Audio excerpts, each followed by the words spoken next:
SLBC tunnel ప్రమాదంలో big update అందుతా ఉంది. SLBC టన్నెల్లో ప్రమాదంలో చిక్కుకున్న 8 మంది సజీవ సమాధి అయ్యారు. మృతుల్లో 6 కార్మికులు, 2 ఇంజనీర్లు ఉన్నారు.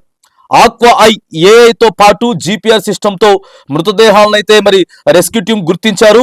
మృతదేహాలను మట్టిలో కూరుకుపోయినట్లుగా గుర్తించినటువంటి జీపీఆర్ మట్టిలో కూరుకుపోయిన మృతదేహాలను వెలికి తీసేందుకు ప్రయత్నాలు చేస్తా ఉన్నారు. ప్రస్తుతం మరి ఆ ప్రయత్నంలోనే రెస్క్యూ టీమ్స్ అంతా కూడా ఆపరేషన్ కొనసాగిస్తున్నట్లు కనబడతా ఉంది. ఇక నేషనల్ జియోగ్రాఫిక్ రీసెర్చ్ ఇన్స్టిట్యూట్ ఆధ్వర్యంలో గాలింపులైతే మరి చేపట్టినటువంటి సందర్భంలో మరి ప్రస్తుతం అయితే దాదాపుగా మృతదేహాలను గుర్తించడంలో ఐఐటి మద్రాసుకు చెందినటువంటి నిపుణుల బృందం మాత్రం కీ రోల్ గా మరి ఈ ఆపరేషన్ లో పనిచేసినట్లయితే కనబడతా ఉంది.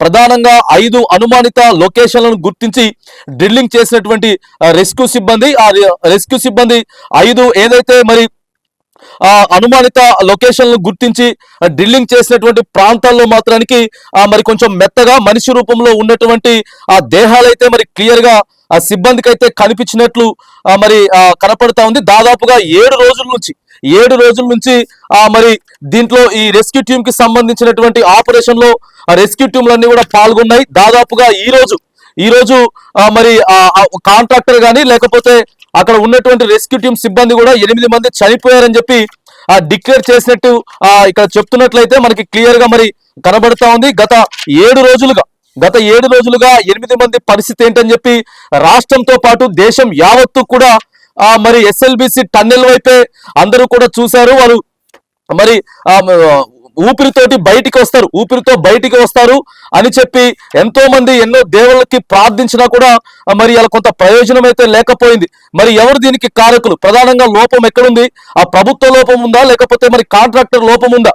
మరి ముందుగానే కొంతమంది అక్కడ పనిచేసిన వాళ్ళు కూడా ఆ మట్టి కూలిపోయే అవకాశం ఉందని చెప్పిన తర్వాత కూడా మరి కార్మికులను ఎక్కడికి ఎందుకు పంపారు అనేది కూడా ప్రధానంగా చర్చ అయితే జరుగుతా ఉంది.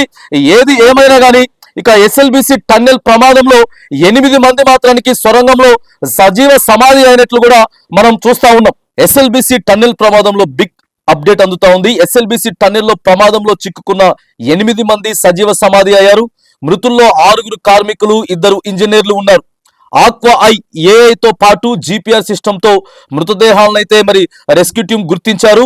మృతదేహాలను మట్టిలో కూరుకుపోయినట్లుగా గుర్తించినటువంటి జీపీఆర్ మట్టిలో కూరుకుపోయిన మృతదేహాలను వెలికి తీసేందుకు ప్రయత్నాలు చేస్తా ఉన్నారు. ప్రస్తుతం మరి ఆ ప్రయత్నంలోనే రెస్క్యూ టీమ్స్ అంతా కూడా ఆపరేషన్ కొనసాగిస్తున్నట్లు కనబడతా ఉంది.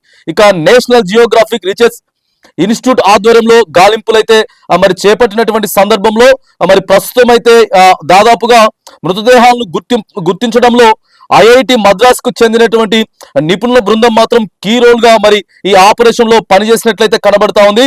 ప్రధానంగా 5 అనుమానిత లొకేషన్లను గుర్తించి డ్రిల్లింగ్ చేసినటువంటి రెస్క్యూ సిబ్బంది 5 ఏదైతే మరి అనుమానిత లొకేషన్లను గుర్తించి డ్రిల్లింగ్ చేసినటువంటి ప్రాంతాల్లో మాత్రానికి మరి కొంచెం మెత్తగా మనిషి రూపంలో ఉన్నటువంటి ఆ దేహాలైతే మరి క్లియర్ గా ఆ సిబ్బందికి అయితే కనిపించినట్లు మరి కనపడతా ఉంది. దాదాపుగా 7 రోజుల నుంచి మరి దీంట్లో ఈ రెస్క్యూ టీం కి సంబంధించినటువంటి ఆపరేషన్ లో రెస్క్యూ టీంలన్నీ కూడా పాల్గొన్నాయి. దాదాపుగా ఈ రోజు మరి కాంట్రాక్టర్ గానీ లేకపోతే అక్కడ ఉన్నటువంటి రెస్క్యూ టీం సిబ్బంది కూడా 8 మంది చనిపోయారని చెప్పి డిక్లేర్ చేసినట్టు ఇక్కడ చెప్తున్నట్లయితే మనకి క్లియర్ గా మరి కనబడతా ఉంది. గత 7 రోజులుగా 8 మంది పరిస్థితి ఏంటని చెప్పి రాష్ట్రంతో పాటు దేశం యావత్తు కూడా మరి ఎస్ఎల్బిసి టన్నెల్ వైపే అందరూ కూడా చూశారు. వారు మరి ఊపిరితో బయటికి వస్తారు అని చెప్పి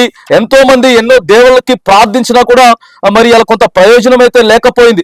మరి ఎవరు దీనికి కారకులు? ప్రధానంగా లోపం ఎక్కడుంది? ఆ ప్రభుత్వ లోపం ఉందా, లేకపోతే మరి కాంట్రాక్టర్ లోపం ఉందా? మరి ముందుగానే కొంతమంది అక్కడ పనిచేసిన వాళ్ళు కూడా ఆ మట్టి కూలిపోయే అవకాశం ఉందని చెప్పిన తర్వాత కూడా మరి కార్మికులను ఎక్కడికి ఎందుకు పంపారు అనేది కూడా ప్రధానంగా చర్చ అయితే జరుగుతా ఉంది. ఏది ఏమైనా కానీ ఇక ఎస్ఎల్బిసి టన్నెల్ ప్రమాదంలో 8 మంది మాత్రానికి సొరంగంలో సజీవ సమాధి అయినట్లు కూడా మనం చూస్తా ఉన్నాం.